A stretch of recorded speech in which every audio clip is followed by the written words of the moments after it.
It's hard because I'm still in mourning for Ten Hag. I'm going to miss him greatly. What a man. But yeah, he was the guy apparently. He beat you in the cup final last time. And look where he led you, mate. Look where he led you. Alan Goldman got run off the park by McTominay, by the way. Well, that was... What part right now about Manchester United? Obviously, INEOS have come in. What do you feel about how well they've done since they've come in the last 12 months or so? I do give him a little bit of slack because they've just got there and they've kind of got to right the ship from all the wrongs that the Glazers have been doing over the years. So I do kind of want to give them a little bit of time, but I think this is the real first big decision they have to make, and they will be judged, I think, harshly on this decision, maybe because Manchester United fans have got to a point now after 10, 11 years where everything that we see isn't working now. Obviously, they're not to blame for a lot of those things, but it's still there. So I think, patience with the fans is probably wearing a little bit thin. We'll want to see them act and make the right decision. Ruben Amorim, I just feel like that Grand Theft Auto meme, that here we go again. I just feel like that every single time, like with United, where I feel a little bit gutted that we sacked the manager. It was the right decision. He had to be sacked. I agree with Scholes, the 7-0, the 4-0 against Palace weren't great. But at that time, you kind of got a lot of injuries. When we do have those players back, we put in a performance like we did against City. And then this season, I think my head went after the Spurs game because we were so early into the season. And Spurs, sorry Flav, whilst it's kind of like a big game, it's a game where you expect to beat Spurs no matter what the scenario is, no matter what the situation is. If they rock up to Old Trafford, it's a big enough game for the players to want to be up for it, and we should be beating them. And the performance was just abysmal. And then you look at some of the things Ten Hag said after that. He kind of went, I'm not counting the Spurs game because the Bruno sending off got reversed. And you go, hold on a minute, we were crap before he got sent off. So how does that red card have any impact? And then talking about injuries when most of the players are back, it looked like a manager that knew his time was up. He's probably a little bit relieved to lose the job as well, get a nice payoff. But it is just sad to go constantly in this cycle. I am an eternal optimist, and I'm sure after Ruud wins a few games, I'll be back on the 21 is coming train. But I just hope that Ruben Amorim, as much as a tactician he may be, or he's 3-4-3 or whatever, I hope he's good at all that stuff. But I think the big thing is having the personality and the character, because Ten Hag is a good coach. No matter what we think of him, he's a good coach. Van Gaal was a good coach. Mourinho, a good coach. We've had a lot of good coaches. But you feel like the personality hasn't been the right one. And I think managers' jobs are almost like politicians these days at times, managing their players, managing the fans. And we really need a connection with the fan base between, like, you look at how Klopp was with Liverpool. I know not every manager is that good. But Old Trafford, the last couple of months, even last season, it's been flat. It's hard to get up for games because do you think Amorim can fix that? You said I don't know too much about Who would you like as the Manchester United manager? It's a short list. It's a very short list. I definitely didn't want Gareth Southgate anywhere near it. Nagelsmann was like an ideal choice, but even then he's got the Germany job. Like, is he going to give that up? Amorim's probably the one where you go, he's an up-and-coming manager, he's got potential. But so was Ten Hag. 3 years ago, we looked at Ten Hag like that and went, he's the guy. So I just kind of feel like, can't be arsed anymore. Well, I'm not sure if... Are you supremely confident INEOS are going to make the right decision? Because you said it's like the first decision they've had to make. First big one, yeah. No, but it ain't, because they decided to keep Ten Hag in the summer. They could have replaced him. I agree with what Laurie said, though, that they could have got Amorim in the summer if they wanted him. They could have. They're Man United. But they could have got Tuchel then if they wanted, couldn't they? Tuchel hasn't been in work for ages. I think Amorim's a great appointment, but I think... I wouldn't be supremely confident that INEOS are the right people to run. I think Tuchel was the right one. Well, obviously, it's gotten obviously with England, but I think you're looking at someone who can manage an elite football club and win big games. He's been there, proven and done it. And I agree a little bit in the Amorim thing. It's a little bit like Ten Hag. He's coming from a league, Portuguese league. I'd say it's a little bit better than the Dutch league. He's got to play against two big teams in Porto and Benfica, who are absolute giants. And what he's done there has been good. He's young. He looks charismatic as well. He looks like he's got a little bit about him. Looking. Well, yeah. But I also think, look, it looks like they're going to do it in the next couple of days, or it might have been the last couple of hours. But Sporting, I think they play City next week. They play Arsenal in 3 or 4 weeks. It might have been like a little chance to give him almost like a public interview. if you know what I mean. You can see how he handles the media, see how his team plays, and I don't think, being in England, we don't see a lot of Portuguese football, do we? So we don't really know that much. Obviously, we'll see a little bit of European football.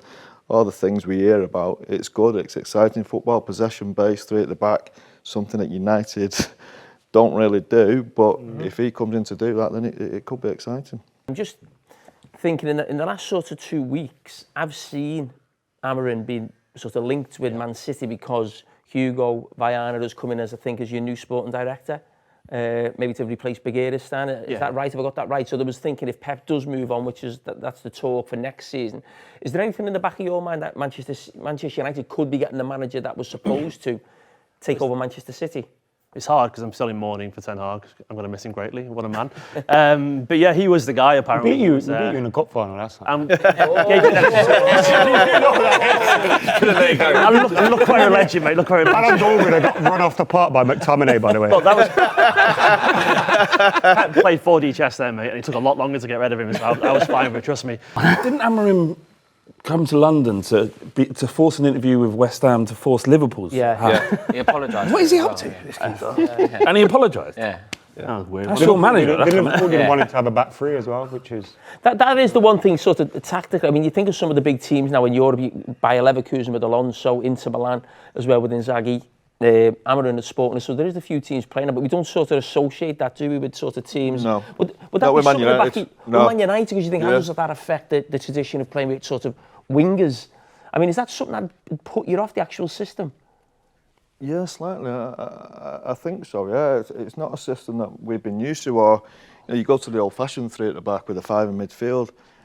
We tried it a few times, and I reckon it lasted 10, 12 minutes at the most before it it's not. I mean, it's just not working. And we always went back to the back 4, something we knew. But we're in a position now where you can't look back now and think we're a 4-4-2 team or a 4-4-1-1 team. We've got to bow to whatever this new coach wants. And look, whatever he's done at Sporting Lisbon has been brilliant.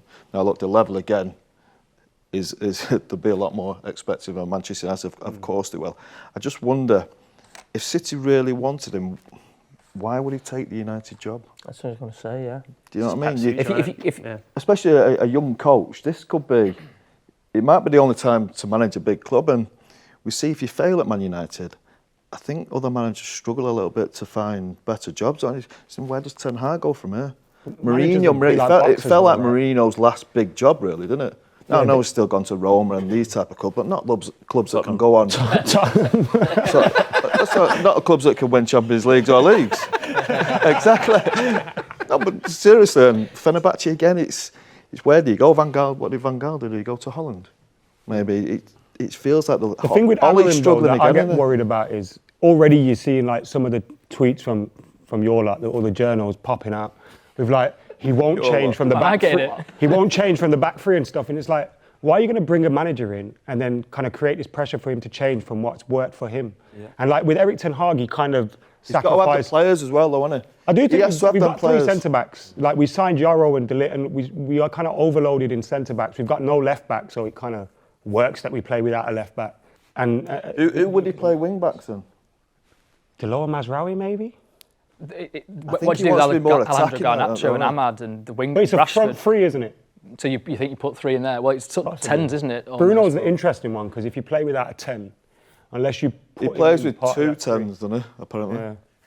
2 6s, 2 10s. I hate saying numbers. 2 holding midfield players, 2 number 10s. 2 number 10s not bad. So Bruno would fit into that, wouldn't he? Maybe, as one of the 10s. It's kind of like you'd expect Rashford. United's big problem is goals. They've not got enough goals in the team. Oh, did you see Sunday? Jeez. Yeah, chances, yeah. But they don't score, do they? You'd go for Gyökeres, wouldn't you? I reckon. We've already bought 2 lumps. See, that's a problem. They could be scarred by that, couldn't they, with Ten Hag? You think of all the players Ten Hag brought from Ajax. Again, you think if this lad comes from Sporting Lisbon and all of a sudden wants 3 or 4 of them players and they're not good enough, that'd be a concern, wouldn't it? Because I think some players who haven't quite made it have been over to Sporting Lisbon and done all right. I think there's a young lad from Tottenham, actually, who saw 18 months ago, the centre-half from Liverpool, when you thought when he was in Liverpool, Coates, yeah. He was here and you thought, he's not good enough, is he? And he got a goal of QPR once.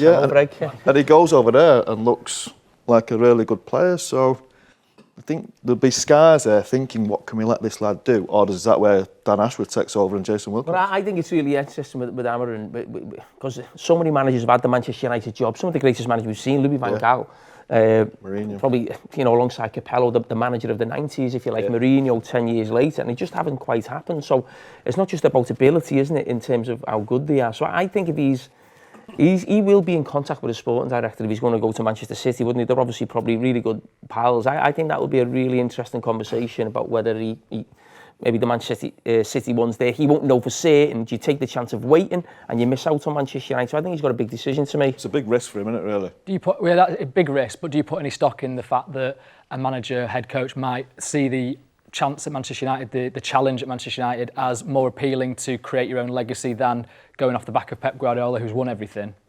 Maybe I'm being naive in that and thinking that's just going that's into a the good winning question, machine. but the job would be a lot easier, won't it? You see how hard this lot's gone to Liverpool. Yeah. And that squad, to me, as we said earlier, it felt ready. It felt like a squad that could challenge him. I think it was a little bit easier for him to go into that.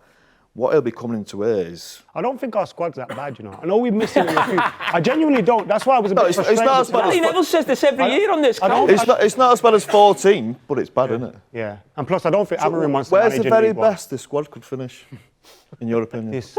If they had the season of their lives now, where could they finish? Fourth at best, but even then you're looking at the teams above us already, it's probably gone. There's too many in between us last season. I think you're right. I think at the very best they could finish fourth. Very hard to see that happening at this point. You'd probably say sixth. Yeah.